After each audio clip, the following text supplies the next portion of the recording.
日同阿 Ken 咧又過嚟呢個淡水嘅一個位置嚇，就比較中心嘅一個地段啦。就我哋身後呢個茂基華庭。咁呢個茂基華庭咧，佢都係一個現樓嚟㗎啦。舊年都係1年前拍過呢條片。咁今日嚟咧，都係因為佢出咗新嘅呢個特價房源。係啦。係特價房源幾錢啊？6000零蚊。係6000零蚊，就未到7000蚊嘅。最貴咧，亦都係6900蚊嘅一個單價啦嚇。係啦。但係佢呢度就無坯嘅，不過咧佢呢個位置嚟講嘅話，就係非常之好嘅。佢呢個價錢其實就係值呢個地段係值呢個價錢嘅。第一間房佢就係陽光呢個陽光房嚟嘅，都係陽光房，佢可以贈送2個陽光房。係送咗呢度就送咗一半，等於完全贈送咗一間房㗎啦。其實我哋有句説話係咁嘅，睇下開發商係點啊，偷面式㗎。係冇錯，真係用偷呢個詞嘅喎。係差唔多啊，真係可以咁理解。我呢個洗手間算做得幾大氣嘅。佢呢個飄窗呢個飄窗位咧，係咪方便大家坐住沖涼？唔係呢個高度咧，啱啱好啊，坐住好舒服啊。但係呢度咧，如果再做翻個呢個櫃嘅話，就會好啲，唔會啲水咧肥到邊度都係擺沐浴露啊。你睇下會唔會好似佢咁樣設計咯？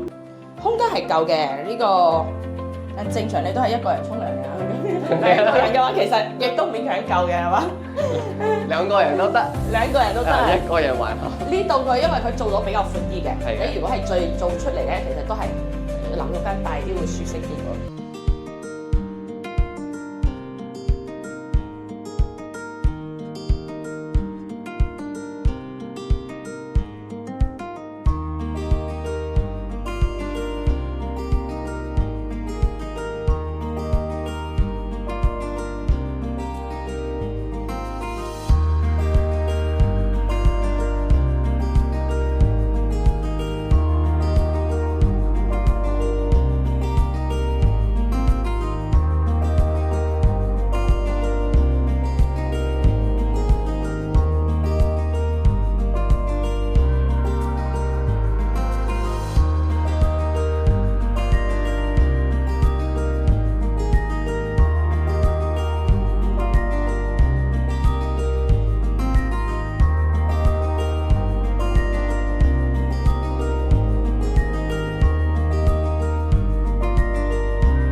大家好，阿 Ken。係今日同阿 Ken 咧又過嚟呢個淡水嘅一個位置嚇，就比較中心嘅一個地段啦。就我哋身後呢個茂基華庭。咁呢個茂基華庭咧，佢都係一個現樓嚟㗎啦。舊年都係1年前拍過呢條片。咁今日嚟咧，都係因為佢出咗新嘅呢個特價房源。係啦。係特價房源幾錢啊6000零蚊。係6000零蚊就未到7000蚊嘅，最貴咧亦都係6900蚊嘅一個單價啦嚇。係啦。但係佢呢度就無披嘅，不過咧佢呢個位置嚟講嘅話就係非常之好嘅。佢呢個價錢其實就係值呢個地段係值呢個價錢嘅。但係其他附近呢啲都係冇咩新樓盤啦，幾乎都係咩海悅中心呢啲都8000幾就對面海悅中心。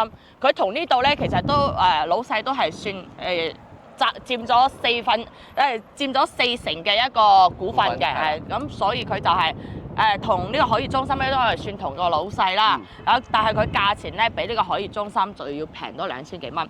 但係呢個位置呢個樓盤個名咧都係屬於茂基華庭，然之後阿 Ken 哥住嘅一個地方咧都係叫茂基城市華府。城市華府喺嗰度。嗰度就大啲啦，嗰個盤。佢都係一個本地開發商嚟嘅，冇錯，係啦。咁佢依家出咗呢個新嘅特價房源咧，佢嘅首期咧都唔使俾首期，就交過呢個契稅同埋維修基金啦，係就可以直接收樓㗎啦。咁佢呢個之前收樓嘅時間係23年7月份嘅，到依家亦都係未到2年嘅，都係比較新嘅一個小區啦。咁佢總共嘅貨量咧，仲有20-30套嘅，就唔係好多，但係佢就攞出5套嚟做呢個特價房源。冇錯。咁買嘅呢個積數有咩啊？88方嘅、93方嘅同埋109方嘅。係，咁佢之前仲有一個121方嘅，依家就冇晒啦。佢呢個實用率咧，其實都係算比較高，108方可以做4房，南北通透。冇錯。係，咁佢同埋佢隔離嗰個係叫錦祥和節咧，我哋都之前都有拍過，佢其實屬於係兩兄弟咁樣嘅，但係就唔係話好親嘅呢個兩兄弟。表兄弟啦。係表兄弟，所以佢可以儲埋一齊，你睇同一排嘅。當時我哋都以為咧佢係同一個樓盤，但係就後邊先知道唔係嘅，佢名都唔同啲嘅。咁我哋依家呢個位置咧就屬於呢個愛民西路啊，同埋呢個東華大道一個交界處嚟嘅。咁佢一中心咧亦都係非常之近，咁對面嗰個就一中心啦，寫字樓。咁都知道呢個一中心咧就係呢個淡水地標啦，係嘛？比較中心一個位置，下邊有咩飲茶嘅地方啊、食飯啊、high tea 嘅一個地方啦。咁呢個咧我哋陣間去到呢個區位圖先同大家講。咁我哋今日嚟講嘅話，就最主要係想同大家講下，佢舊年我1年前拍嗰陣時咧，佢呢度都要9000幾蚊嘅，可以翻我呢條唔係1年前嗰條片嚟睇下，都要9000零蚊。隔咗1年咧，依家降多3000蚊，係6000幾蚊。6000幾蚊，依家就值呢個價啦。係呢個，所以就話咧，佢依家係6000幾蚊攞嚟先嚟拍嘅。如果係8-9千蚊嗰陣時，都唔想拍㗎啦。係市場環境咧越嚟越差啦。但係你話佢再想降咧，應該就冇咩可能㗎啦。因為對比翻周邊嘅二手盤啦，其實周邊嘅二手盤新淨啲，起碼都要7000幾8000蚊。係呢個6000零蚊可以買個新樓，其實我覺得呢個位置都係唔錯嘅。頭先妹姐你頭先講咗呢條路係愛民西路嘛？係愛民西路。我哋之前拍好多條片，其實都同觀眾朋友佢哋應該都知㗎。愛民西路通愛民東路，跟住去過惠陽站啦。以前叫惠陽站可以依家去100蚊車飛翻香港啦，西九龍。就呢個我哋陣間去區位圖嗰陣時先同大家講下啦。然之後呢一邊咧就屬於條石橋村嚇，係石呢一部分咧叫石橋板塊咯。係石橋板塊嘅，咁前面就草原啦。草原當時就可能淡水人都知道啦，浸水就浸得好犀利嘅，係。但係依家咧改善咗好多啦。到呢邊嘅話，佢地勢會高啲，所以就唔會話咩浸水呢啲係。哇！之前真係好犀利喎，前幾年嗰陣時咧，成個人都會浸晒。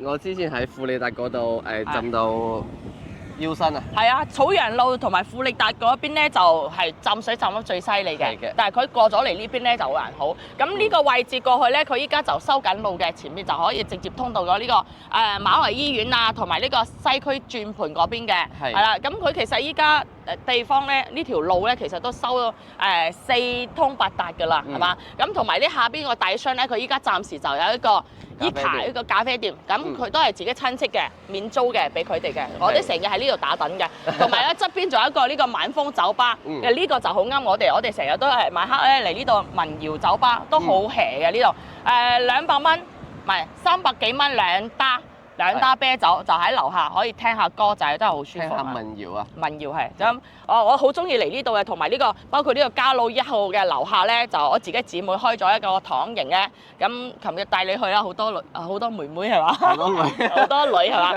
所以就嗰度都好啱嘅。你呢度行過去5分鐘嘅時間就可以到㗎啦。係。咁我哋入去同大家講下呢個區位圖啦。係。太熱啦今日。咁佢依家呢個戶型咧就呢個3房同埋4房㗎啦，係4房南北通透啊，然之後3房嘅2位呢啲。位置嚟講嘅話，地段係真係可以嘅，呢個價錢有性價比嘅。美中不足我哋都講下啦，呢個茂基華庭其實都係得2棟樓嘅，係就好細嘅一個樓盤，比較細啦。但係佢係3梯4伙嘅，係咁都好少有呢一個，真係好少有。所以佢梯戶比咧比較多啲，但係嗰個戶數咧又比較少啲。但係呢啲呢度嘅實用率要比較高啲喎，係109方做4房，係又唔會話學人哋個3梯4房嗰啲公攤面積公攤面積咁大。我哋陣間帶觀眾朋友去睇下啦。好，但係佢呢度就毛坯就呢度唔好啦，所以香港朋友嚟買呢度會覺得唔係好方便，要睇住呢度裝修。咁我哋先講下呢個地段啦。我哋依家呢個位置咧就叫茂基華庭嘅，就呢個位置就係佢係位於呢個愛民西路同埋東華大道呢個交界處嚟嘅，係啦。咁同埋呢個人民5路啊，呢一條路咧就可以直接到呢個去到沈海高速嗰個收費站嘅。你如果係香港過嚟咧，去呢個羅湖或者咩蓮塘啊，全部係淡水嘅話，行呢條高速，然之後從呢度過嚟嘅話，再轉個彎，亦都係10分鐘一個距離。冇錯。我哋嚟講嘅話，最主要係講佢一個配套同埋一個商圈啦。咁商圈嘅話，就有一個1中3嘅1中3，就啱先我哋見到嗰個地標嘅一個位置啦。咁佢前後左右咧都係比較齊全啲嘅一個商圈啊，有3個醫院啊，呢個醫療配套都係好齊全嘅。3甲級嘅一個私立醫院啦，呢個，但係佢係比較新淨啲咯。同埋一個天虹商場啊，呢啲你行街食飯啊，呢啲都係比較啱嘅。同埋一個曼聯廣場咧，呢度係最老嘅一個廣場啦。我哋呢個本地人咧先知道，曼聯咧有30幾年咯喎嗰度。當時呢度仲有一個天橋嘅。咁同埋咧呢邊個醫療配套仲有一個人民醫院嘅，係啦。人民醫院就第6人民醫院，你可以從呢條路愛民路就一直通到呢個位置。啱先阿 Ken 講咗噶，然之後再通過去咧就到呢個高鐵站。翻香港嘅朋友咧可以直接坐呢個西九龍嘅一個高鐵，100蚊車飛就可以到㗎啦，係啦。咁大概咧我哋就講下佢呢個咩區位啦，係同埋呢個好怡多，呢個好怡多未記得講，呢度都有20-30年㗎啦。我記得我好細嗰陣時都成日去嗰度。我從亞中學，我喺嗰度讀中學嘅。你喺嗰度讀中學係咪？係啦。咁本地係呢個算係比較好啲嘅學校啦，咁都係公立嘅。我之前喺澳頭讀嘅，所以呢啲學校咧我未參與過。但係我知道讀從亞咧都係一定係本地人比較多，冇咩外地人嚟讀嘅。咁我哋直接上去睇啦，但係先嚟睇下佢呢個。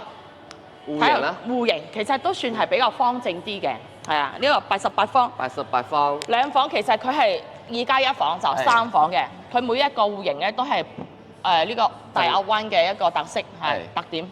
特產啦，多咗。贈送啦。係贈送咗一半嘅。贈送呢個陽光房啦。你睇下佢有3個陽台咧，都係全部半贈送嘅，係全部送咗一半嘅。同埋呢度都係93方咧，呢係做咗2位嘅，嗰個就1位，呢個就2位嘅，都係有一個陽光房啦。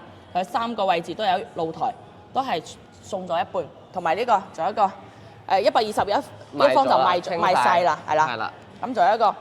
呢個係做咗南北通透嘅一個4房，3+1房，1、2、3、4房。咁佢露台都有3半嘅，都係計一半面啫。咁我哋直接上去同大家講下啦。毛坯嘅話，我哋就睇下佢樣板樓啦，睇下參考下佢呢個裝修。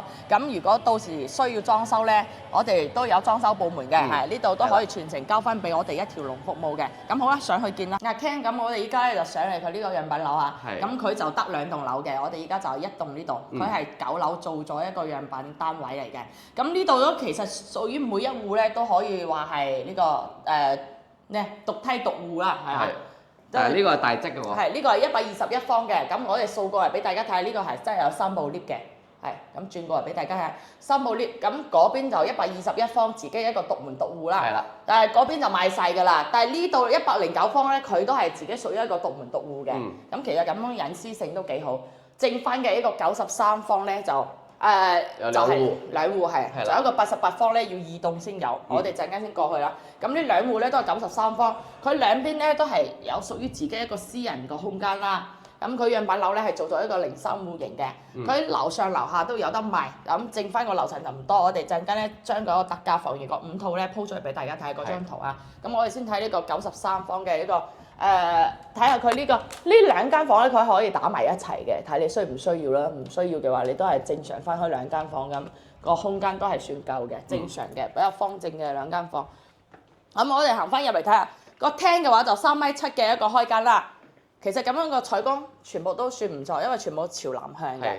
我哋依家就9樓一個位置啦，望出去基本上可以望晒呢個村民樓，因為佢前面就冇高樓層擋住。係石橋村。石橋村咁亦都唔會話再起高樓啊呢啲，你所以個景觀你再高層啲，有個特價房源20幾樓嘅，其實都望出去個景觀會仲加靚。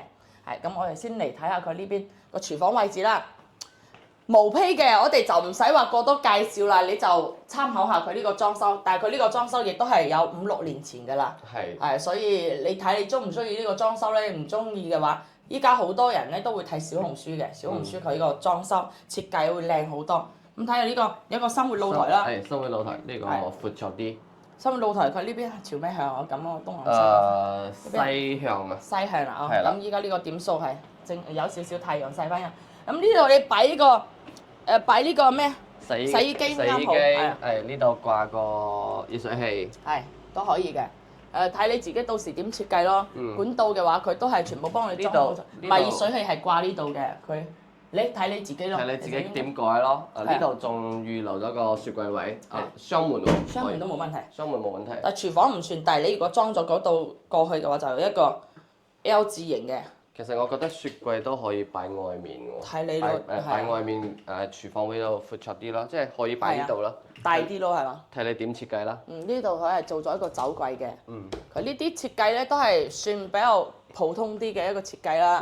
咁背景牆嘅話咧，到時唔使做呢啲啦，整個咩藝術漆啊、全白牆咧，會顯得個空間會大啲。係啦。個層高嘅話就唔算好高，因為佢做咗吊頂呢個就得2.89米左右。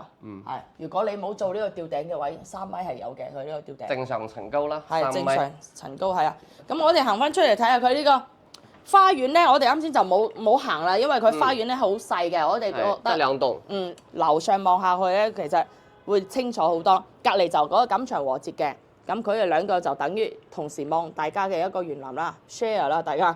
咁嗰邊嗰個晚風咧就我好中意去過呢個晚風。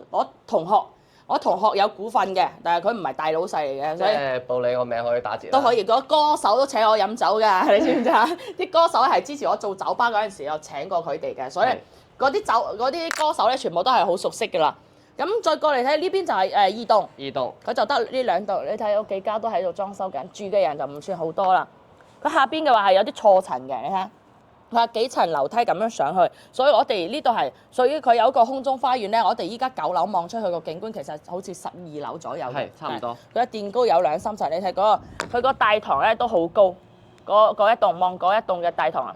就睇得出，即係2棟嘅大堂都好高啦。係好高，所以佢呢度係有墊高，有呢個2、3層樓咁高嘅，係啦。咁睇下佢呢度啦，3.7米嘅一個開間。但係我覺得佢呢個陽台係咪闊咗少少咧？係，佢係比較闊嘅。比起我哋影嗰啲其他樓盤個陽台，起碼都闊30公分左右。係呢度有2米咁闊，2.12米左右啦，同呢個大中華嘅有啲似哦。我哋上一集拍過大中華。咁我哋行翻過嚟睇下佢休息區呢度。毛坯嘅話，我哋就係睇一睇佢嘅空間啦，就唔使話點介紹啦。但係佢呢度都有飄窗位置，飄窗唔打得，全震送嘅飄窗位置。空調位，唔打得。係唔打得嘅，但係佢上飄還好，上飄就唔會話太矮，所以唔會係啦，唔會好壓迫咯。1.5米嘅牆加埋個衣櫃。呢個係1.8米喎，應該米半嘅，加埋個衣櫃，其實我覺得空間係夠嘅。都算可以。因為呢套係93方喎。正常個空間咯，就唔會話太細。佢呢個洗手間，公區洗手間。公區洗手間。呢度有2位。我哋數一數啦。乾濕分離可以做個乾濕分離3段式嘅。都冇問題。呢啲唔係教標嚟嘅。係唔係教標？我哋唔使講咁多係。係。如果你中意佢咁樣嘅設計嘅話，都可以同我哋講，我哋幫你設計埋都可以。係。呢個陽光房。陽光房呢個陽光房6個方左右啦，因為係半贈送嘅，佢啲規矩係咁噶啦。要求就唔好咁高。要求唔好咁高啦。呢啲風窗我哋可以贈送俾觀眾朋友。係，我哋幫你封埋個窗。係啦。咁呢個風窗都要2萬㗎，萬幾係最少嘅，係嘅一塊嘅睇你幾大塊咯。有啲一塊就成萬蚊啦。哦，呢啲咁方嘅平啲。呢啲就係幾千蚊咯。呢啲幾千蚊。佢係越大塊越貴噶嘛。係啦，咁玻璃細玻璃係咁噶。係啊，因為佢又要咩人工費吊高上嚟啊。係啊，咁依家睇到個主衛套間星盆洗手台，跟住係呢個淋浴區啦。但係佢呢個淋浴區唔係好大，所以只能夠做呢個菱形呢個淋浴區啦。轉色。係呢個馬桶位，咁做呢個馬桶位度逼得滯喎，唔係好夠位。到時睇下點設計咯。係，其實呢個空間完全都唔使佢咁樣做嘅，你豎住咁樣嚟咧，其實都係可以嘅。洗手盆整喺呢個位置，到時再設計啦。佢呢度都有3個方左右，3個方。4個方差唔多。係3-4個方。係啦。係3-4個方係夠整㗎啦。香港3-4個方就30-40尺都可以做間房啦。但係嗰邊係實用面積嚟嘅，呢邊仲有公攤又唔同啲。咁睇下呢間房主人房嘅話，同嗰個客房咧差唔多大細㗎。就多咗個洗手間嘅位置。係。但係佢都係有啲飄窗。係有啲飄窗，1米半嘅床，加埋個衣櫃。係。咁我哋講下呢個價錢啦。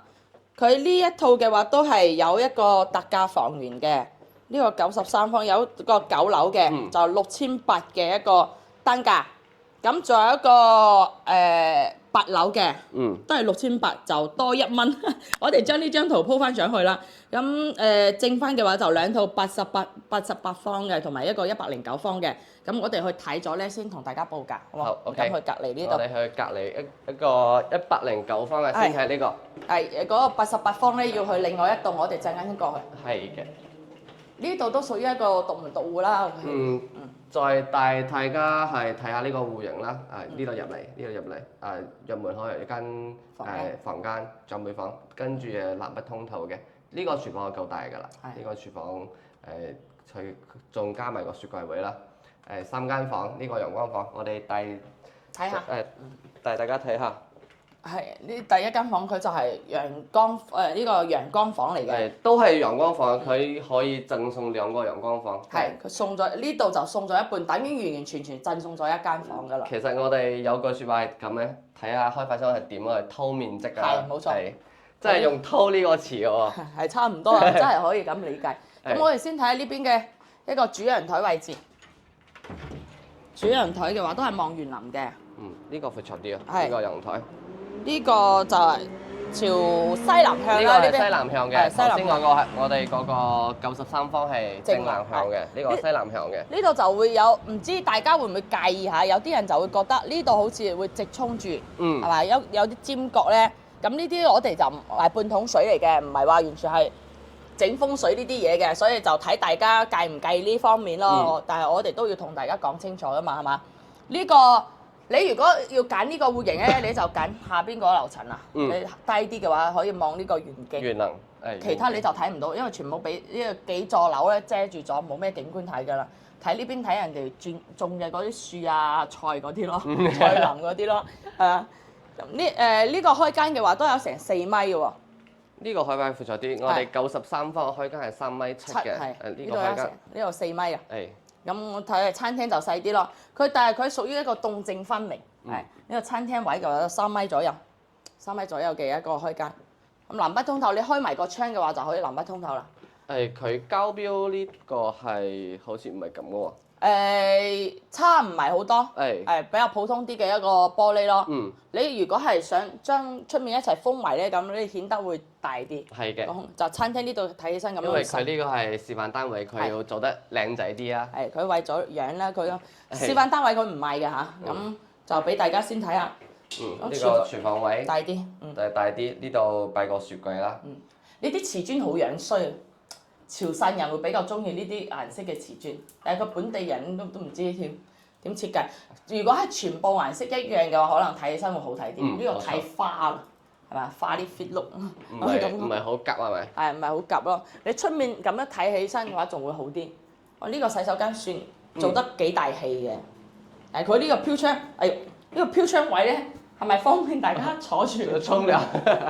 唔係呢個高度咧，啱啱好啊，坐住好舒服啊！但係呢度你如果再做翻個呢個櫃嘅話，就會好啲，唔會啲水咧射到邊度都係，擺沐浴露啊，你睇下要唔要好似佢咁樣設計咯。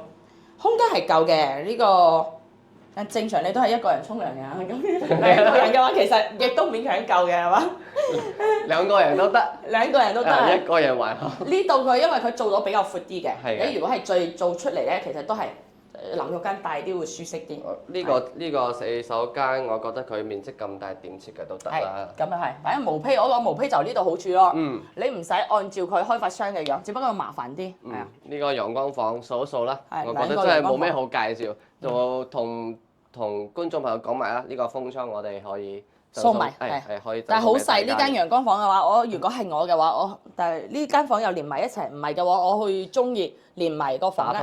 睇下呢棟牆唔知可唔可以打？可以打嘅。可以打，咁啱好啦。如果係咁樣嘅話，我覺得係做埋主人房一個衣帽間最啱啦。睇下點設計咯。開發商係呢度做咗個榻榻米嘅衣櫃，睇下做書房或者係做個小朋友個間房都 OK 嘅。係呢個採光就非常之好啦，三面採光，兩面啦，係兩面採光望呢個一中心嘅。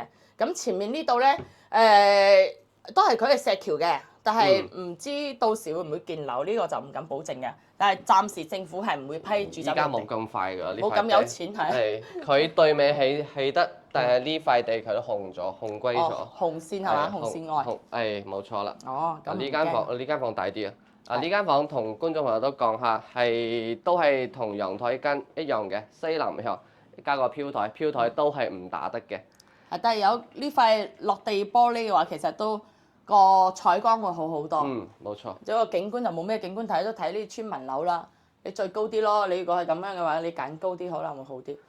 係啊。村民樓都冇計啊！依家因為我哋依家呢個片區咧，其實都係剩翻呢個母基華庭喺度賣緊㗎。冇其他個樓盤㗎啦。同埋隔離嗰個錦祥和節咯，仲有剩翻少少貨量。但係錦祥和節個價單唔係好靚仔喎，貴啲，8、9千蚊喎。係啊，所以同一排位置，咁我如果係有得揀，我揀呢度。除非你係介意佢就咁細嘅一個樓。我哋都係咁啦，唔係6000零蚊，我哋都唔嚟影。係冇錯啦。咁呢度佢都係做咗一個鑽石型嘅，你到時睇下自己點設計咯。係。個空間嘅話，同呢個啱先個93方嘅主人房差唔多。房間亦都係。呢個可以三邊落床喎。呢個房間，呢個主人房，都係西南面啦。西南向。全部都係一排嘅西南面。呢一間房望出去咧，比較唔會話對角衝住。冇錯。唔會好似一個陽台望出去嗰啲咁樣。望園林咯，望錦祥和節個園林咯，自己屋苑嘅園林睇唔到，睇人哋嘅都可以嘅。呢套109方，我覺得70零萬可以買到，我覺得真係性價比 OK 嘅。係，你加埋個裝修，加多10零萬嘅話。80幾萬買，講真買呢個地段其實都唔錯嘅。冇錯。係啦，或者你行翻多2個燈區買呢個自在城都得，但係自在城佢就係呢個騎樓嚟嘅，係啦。但係自在城個價單差唔多1萬蚊左右啦。咁講下呢一套109方嘅話，佢就得一套特價房源6900蚊嘅，就係隔離棟2棟嘅21樓。係，咁我哋仲有一個88方，我哋去移動俾大家睇下。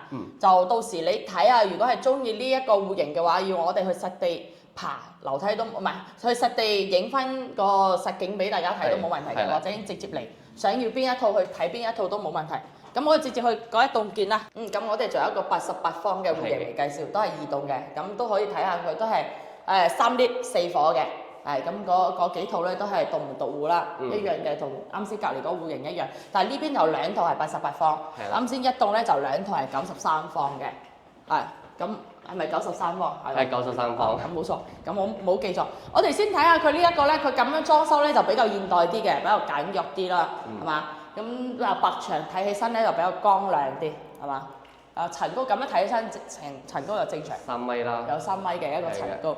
但係唯一我覺得奇怪嘅話，就係呢棟牆，佢呢棟牆咁大咁厚，然之後呢個入廚房嘅呢個位置咧又咁細，就呢度有啲壓迫咯。但係呢個應該係改唔到㗎啦，佢呢個牆體好厚實。到時睇下叫個設計師幫你設計下啦。哇！呢個門都細嘅。福氣少少嘅話，都有啲難入去。但係呢個生活用途幾大下喎。係呢個生活用途如果有需要，我覺得都係可以打出去喎。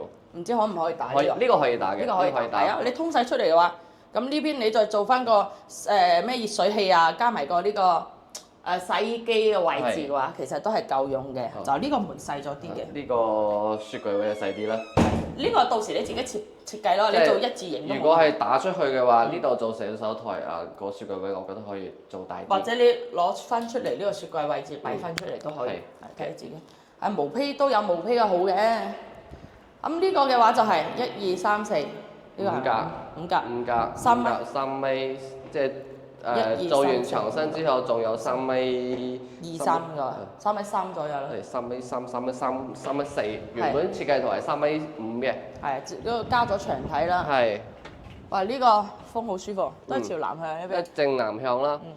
咁下邊呢度咧，佢都係臨時嘅，呢個石材廠嘅話，到時會搬嘅，但係到時要規劃做咩就唔知啦。對面啲獨立樓咧，我哋都打翻個廣告啦，我哋都有乜賣嘅。好似呢個建緊嗰一棟咧，幾錢啊？2萬蚊一方係嘛？應該係2萬5、6蚊啊，個地皮價。係地皮都可以賣2萬5、6蚊。因為佢係十字路口，跟住係轉角位啊嘛，佢做多啲。咁呢啲細啲嘅話，應該都要1萬零2萬蚊啦，差唔多係嘛？係嘅，呢啲細嘅，即係呢條係路面啊嘛，呢個起碼都要1萬8到2萬蚊啦，跟住後面嗰啲都係1萬6千蚊、1萬5千蚊左右。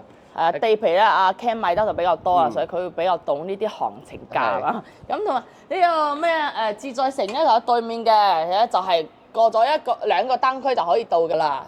直線距離嘅話就係500米嘅一個距離，只不過我哋依家要從大馬路咁樣行東華大道過會近啲啦嚇。咁睇下佢呢個開間都係一樣啦，同呢個露台。但係呢個露台窄啲咯，係窄啲93方嗰啲米半左右。米半左右啦。係，咁我哋入去睇其他，我哋都毛坯嘅，唔使講咁多。冇擺咁多嘢，即係睇自己點去設計啦。係。佢呢啲房間個飄窗又打咗嘅，應該係可以打一半。係嘅。係咁，啱先嗰3個戶型應該都可以打少少，唔可以完全打。但係打咗又對稱。又唔對稱喎，真係唔對稱喎。睇到時咧，利用翻其實都可以嘅，因為都唔係好高嘛，你係。即係睇下要唔要做個書台咯，即係如果係我嘅話，我就唔打啦，因為我呢度有個點講咧，即係個頭唔可以壓住個頂嘅咁啊。哦，咁樣啊。即係如果係我就唔打噶啦。哦，咁即係又學到一個風水知識啊。係嘅，即係頭唔可以壓住嘢啊嘛。哦。咁係啊，其實我覺得有贈送呢個都幾好嘅，好似我之前都有話過啦，我啲懶人咧，啲衫可以抌喺嗰度，係啦，唔使即刻洗嘅。哦，做埋因為做咗個踎廁嘅，係啊。工位啦，其實我都可以做3段式嘅喎，我覺得呢個洗手間係比93方仲要大好多。佢呢度，但係佢就得一個洗手間，可能就係。主人啊，客人咧就佢想設計呢個踎廁會乾淨衛生啲。你如果2個洗手間嘅話，就可以呢個客位嘅話做翻呢個踎廁係。有啲人中意踎廁，有啲人中意坐廁。呢度都係一個陽光房。6個方。6、7個方。仲打唔打個廣告啊？掃埋啊！掃埋呢個飄窗。係。唔係飄窗，呢個風窗。風窗，冇錯。呢個主人房。哦，佢呢度都打咗。係。佢呢度都係打咗差唔多30公分喎。其實呢度可以做翻個梳妝台嘅。係女仔嘅話就中意對住呢個咩啊？採光。化妝都靚啲。自然光。自然光係唔使打燈嚇。做翻梳妝台就唔使壓住個頂啦。係啊。呢間房比較大啲，呢間房應該開間1、2、3、4。呢個係幾米2嘅？1.2米嘅，60米2嘅。60米2嘅。係冇錯。咁係啊，你咁樣做，我哋都係依家都係睇。度呢啲瓷磚嚟計呢個尺寸嘅，咁呢度你仲可以做翻個啱好呢個係60公分嘅一個衣櫃位置，一長到頂完全冇問題，佢呢個層高都有3米嘅一個層高，係啦，咁呢一套咧，呢一套就有2套喺度賣緊嘅，就都同一棟行出去係嘛？好，同一棟嘅有一個我睇下幾多樓嚇，有一個係22樓。有一個係17樓嘅，都係呢棟啊！呢個戶型同埋隔離嗰個戶型各一套，都係6700嘅一個單價。6700即係88方，即係總價60萬。60萬。60萬，你加多10萬左右一個裝修，其實都佢呢個裝修嘅話都唔使10萬嘅。